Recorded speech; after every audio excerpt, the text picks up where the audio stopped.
ሰላም ወደ አድማጮቻችን ጨዋታውን እንዴት ተመለከታችሁት? ቸልሲ እና ኢፕስዊች ታውን ኬረን ማኬናን ከኤንዞ ማሬስካ ጋር ያገናኘ ተጠባቂ ጨዋታ ነበር። በጨዋታው ላይ የመስመር ተጫዋቾች የነበሩት ያስተላለፉን ሂደት እንዴት አያችሁት? ኤንዞ ማሬስካ ዛሬ ተሳስቷል ብዬ በግልጽ የማምንበት ነው። በተለይ በመጀመሪያው አጋማሽ የቡድኑ ሁኔታ በሁለቱ አጋማሽ የተለያየ ቸልሲ ነው ያየነው። በመጀመሪያው አጋማሽ በጣም ደካማ የነበረ በመጀመሪያው አጋማሽ በመጀመሪያዎቹ 15 ደቂቃዎች የተሻለ የማጥቃት አቅም የነበረው ነገር ግን ጎሎችን ለማስቆጠር የሚሸሽ የሚመስል ሹት ማድረግን የማይፈልጉ የነበሩ ተጫዋቾች የነበሩበት በአጠቃላይ በጨዋታው ላይ በመጀመሪያዎቹ 15 ደቂቃዎች ውስጥ 3 እና 4 ጎሎችን ቸልሲ ማስቆጠር ይችል ነበር። በጣም ክፍት ነበር ጨዋታው።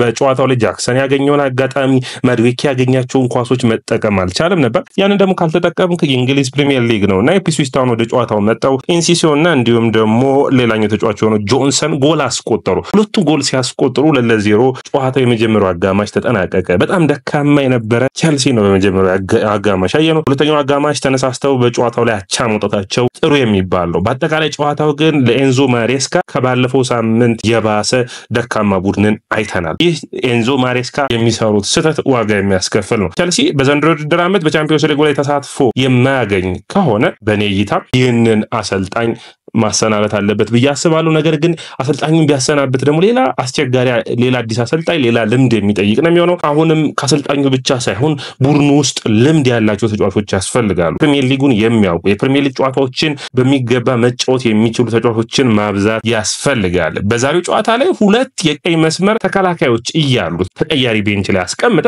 ቻሎባህን በቀይ መስመር ተከላካይነት ማሰለፍ ምን የሚሉት ያሰላለፍ ሂደት ነው? እኔ አልተረዳሁትም። የማሎ ጉስቶ መግባት እንዴት ጨዋታው እንደቀየረው አይታችኋል። ከዛው ውጭ በአማካይ በኩል ቶሲን አድራባዮ የሚሰራቸው ስህተቶች በግልጽ የሚታዩ ናቸው። በፍጥነት ተጫዋቾች በአንድ ላንድ ንክኪ የሚያገኙት ከሆነ አየር ላይ ኳስ ላይ ጠንካራ ቢሆንም በግልጽ ሲታለፍ የሚታይ ተጫዋች ነው። ይህንን ስህተቱን መቀነስ ያለበት ይመስለኛል። በሁለተኛው አጋማሽ በተለይ ከካይሴዶ ጥግ የሚሰለፍ ተጫዋች ሲኖር በኢንቨርተር ዊንገርነት ሚና ካይሴዶ የተሻለ ተጫዋች ይሆናል። ወደፊት ኳሱን ፕሮግረስ ለማድረግ ይሞክራል። ቸልሲ የተሻለ ዶሚናንት ለመሆን ሞክሯል። ጀደን ሳንቾ እና እንዲሁም ደግሞ ኮሬላ ነው በጣም ጥረቱን ያደረገው። ነገር ግን አክሰል ቱንዛቤ ራሱ ላይ ነው ያስቆጠረው። እንግዲህ የዚህ ቡድን የጀርባ አጥንት ኮሬላ ነው ቢባል ማካበር አይደለም። ወደልሞች 25 ከተቆጠረ አሁን ይሄኛው ጎል አይቆጠርም እንጂ 3 ጎሎችን አራተኛ ጎል የሚሆን ነው። ፓልመር ዛሬ በዚህ ጨዋታ ላይ አስፈላጊ ነበር። እስከዛሬ ድረስ ፓልመር ላይ ጫና ላለማድረግ የልጁ ብቃት ባለፉት 18 ወራት ያሳየውን ድንቅ ብቃት አሳይቷል በሚል አስተያየቶችን ሲሰጥ አይታይም። ነገር ግን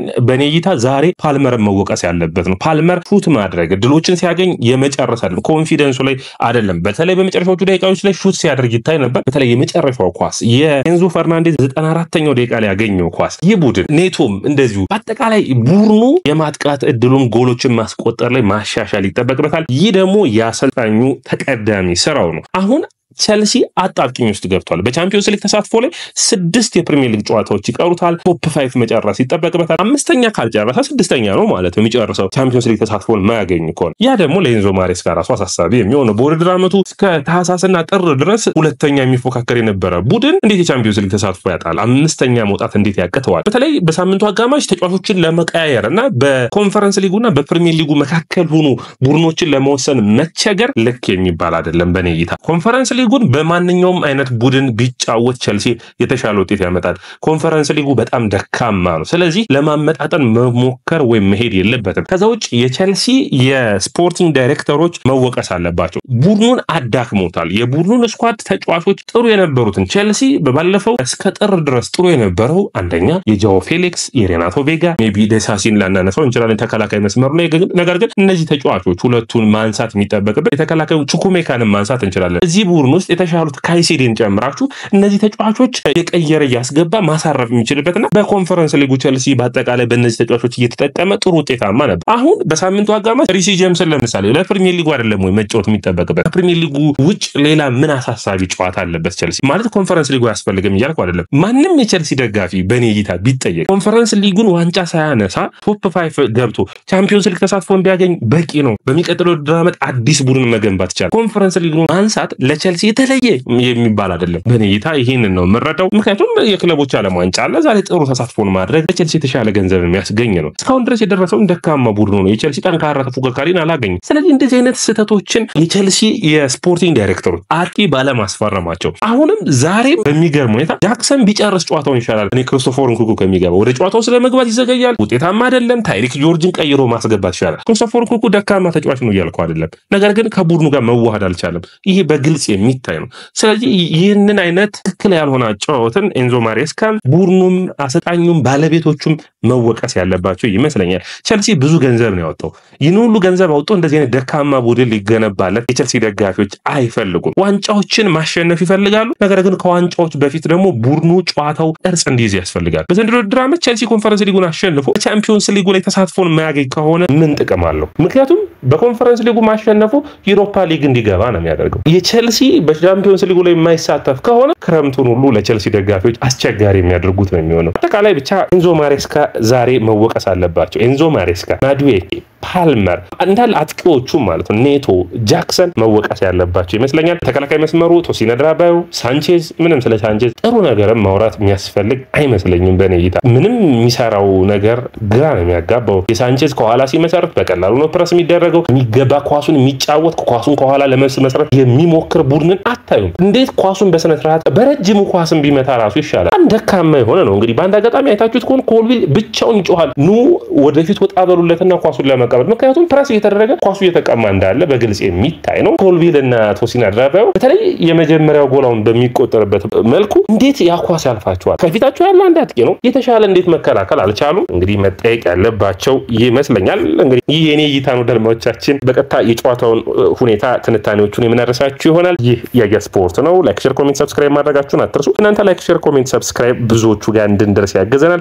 በጨዋታው ላይ የእናንተን እይታ ፈልጋለሁ። ምን አያችሁ? በማሬስካ ምን ተሰማችሁ? ባጨዋወቱ ምን አያችሁ? ከዛ ውጭ ደግሞ ጨዋታ ኮከብ በእናንተ እይታ ማን ነበር? ኮሜንታችሁን አስቀምጡልኝ። ከ17 ጨዋታ በኋላ ሳንቾ የመጀመሪያውን ጎል አስቆጥሯል። እንግዲህ ከ17 ጨዋታ በኋላ ምን ያክል እንግዲህ አሳፋሪ እንደሆነ ለመስመር ተጫዋች 17 ጨዋታ ሳይጎዳ ጎል አለማስቆጠር አሳሳቢ ነው። ምንም ጥያቄ የለውም። የተጎዳው ማዱዌኬ የቼልሲን የመስመር ተጫዋቾች ጎል በማስቆጠር ይበልጣቸዋል። የዛሬ 11 ጨዋታ ጎል ያስቆጠረው ፓልመር የቡድኑ ኮከብ ጎል አግቢ ነው። ምን ያክል የቼልሲ የማጥቃት ኃይል እንደተዳከመ የሚያሳይ ነው የሚሆነው። ይህንን የማጥቃት ኃይል ግን ለማጠናከር አለመሞከራቸው በጣም የሚያሳዝነው ደግሞ የቼልሲ አለቆች ነው። ምክንያቱም በክረምቱ ሊሰሩት የሚፈልጉት ራሱ ካሁኑ በግልጽ ይታያል እኮ ማለት ተጫዋቾች አታስፈርሙ የሚል ማንም የቼልሲ ደጋፊ የነ ጆቫኒ ኩንዳን አማካኞቹን የሚያስፈርሙትን የሚቃወም አይደለም።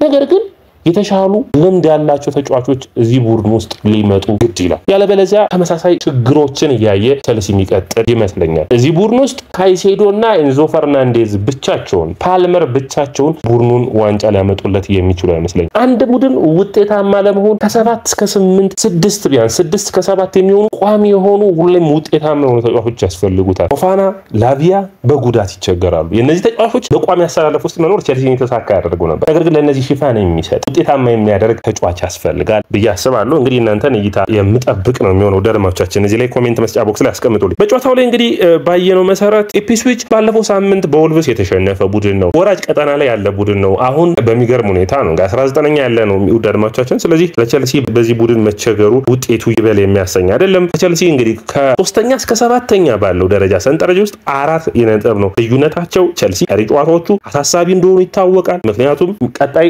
ኤቨርተን፣ ፉልሃም፣ ማንቸስተር ዩናይትድ፣ ሊቨርፑል፣ ኒውካስትል እና ኖቲንጋም ፎረስት ነው የሚገጥመው። ኖቲንጋም ፎረስት እና ኒውካስትል ቀጥታ የቶፕ 4 እና ቶፕ 5 ተፎካካሪው ናቸው። ሁለቱ ተፎካካሪ ናቸው ከ6ቱ ጨዋታ ማለት ነው። ከሜዳ ውጭ ነው የሚጫወተው።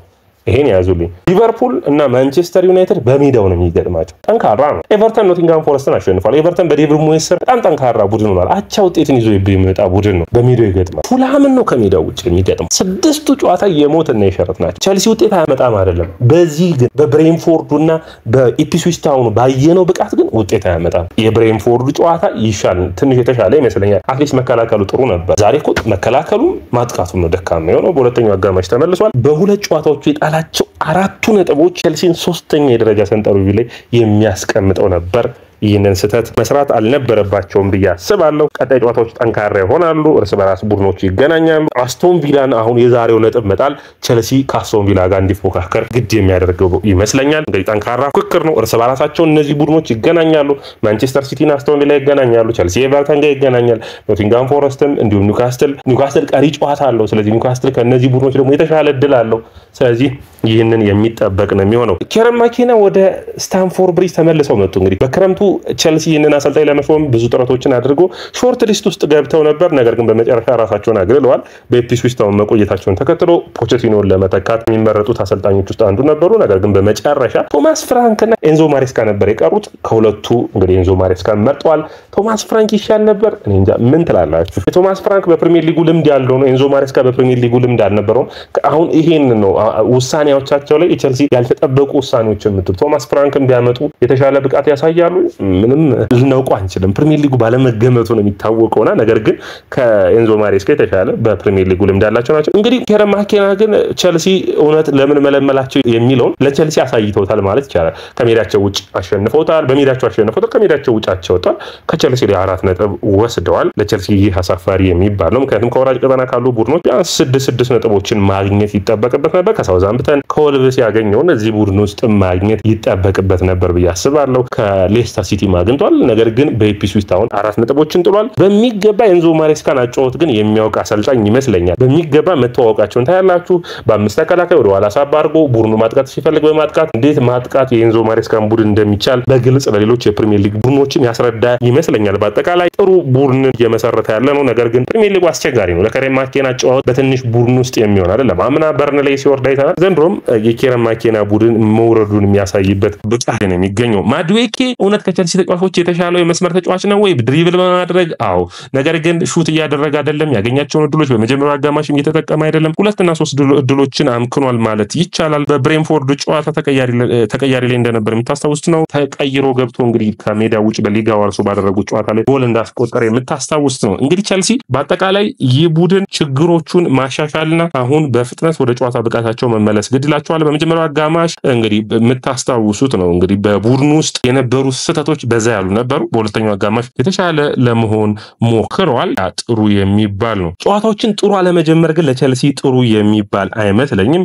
በጥሩ ሁኔታ ጨዋታዎችን መጀመር ለቸልሲ ያስፈልገዋል። እዚህ ላይ ጠንክረው መስራት ደግሞ ግድ የሚላቸው ይሆናል። ቸልሲ በአጠቃላይ እንግዲህ ከመስመር ተጫዋቾቹ ያገኛቸውን ጎሎች በምታዩበት ጊዜ ፔድሮ ኔቶ 12 ጎል ተሳትፏል። ታሪክ ጆርጅ 11፣ ሳንቾ 8። ነገር ግን ይህ ማድዌኬ የተሻለ ብቃቱ ላይ እንደሚገኝ ያሳያል። የሳንቾን ጎል ላይ አንዳንድ ነገሮችን እንገራችሁና ልጨርሰው። ሳንቾ ጎል በጣም አሪፍ ጎል ነው ያስቆጠረው። ወሳኝ የሆነ የግሉ ጥረት ነው ጎል እንዲቆጠር ያደረገው። ይበል የሚያሳይ ነው። ነገር ግን እንደ ቡድን አሁንም ቢሆን ቸልሲ ዛሬ አምልጧል የሚባል ነው። 1 ነጥብ አግኝቷል ወይስ አቻ ወጥቷል? ባቻ ውጤት ያዝናል ወይ? እንግዲህ በተለያዩ ግማሾች ነው። የመጀመሪያው አጋማሽ የተጫወተው የቸልሲ ቡድን ነጥብ አይገባውም። በሁለተኛው አጋማሽ የተጫወተው የቸልሲ ቡድን ግን ጥሩ ብቃቱን አሳይቷል ብዬ አስባለሁ። ቸልሲ ጠንካራ ፍክክር ይጠብቀዋል ከፊቱ። እነዚህን ጨዋታዎች መጫወትና ማሸነፍ ግድ ይለዋል። አሁን እንግዲህ የቸልሲ ቡድን ምንድነው የሚባለው ቀበቶውን ጠበቅ አድርጎ ፍልሚያው ላይ የሚገባበት ነው። ከዚህ በኋላ ያሉት ጨዋታዎች ምንም አዘኔታ የሚያስፈልጋቸው ነው። ኤቨርተን ጠንካራ ነው። ፉላም ጠንካራ ነው። ማንቸስተር ዩናይትድ እንግዲህ ሜቢ ካሉት ከ6ቱ ቡድኖች በኔ እይታ ማንቸስተር ዩናይትድ የሚቀል ይመስለኛል። ከዛ ውጭ ሊቨርፑል ነው። የቀሩት ሁለቱ ደግሞ ኖቲንጋም ፎረስት እና ኒውካስትል ናቸው። ጠንካራ ተፎካካሪ የሚሆኑት ነው። በዛሬ ጨዋታ ላይ እንግዲህ የተጫዋቾችን ሬት ብናደርጋቸው ሳንቼዝ ግብ ጠባቂው ደካማ የነበረ ብቃት ነው የነበረው።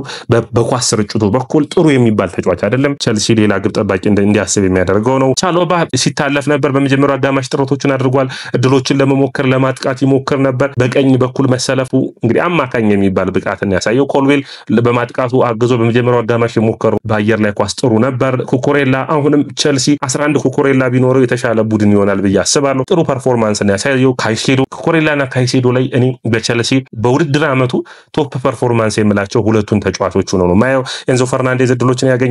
መጠቀም ላይ አሁንም ማሻሻል ይጠበቅበታል። ኮል ፓልመር ወደ ጎል አግቢነቱ መመለስ ግድ ይለዋል። እድሎችን መፍጠር ያስፈልጋል።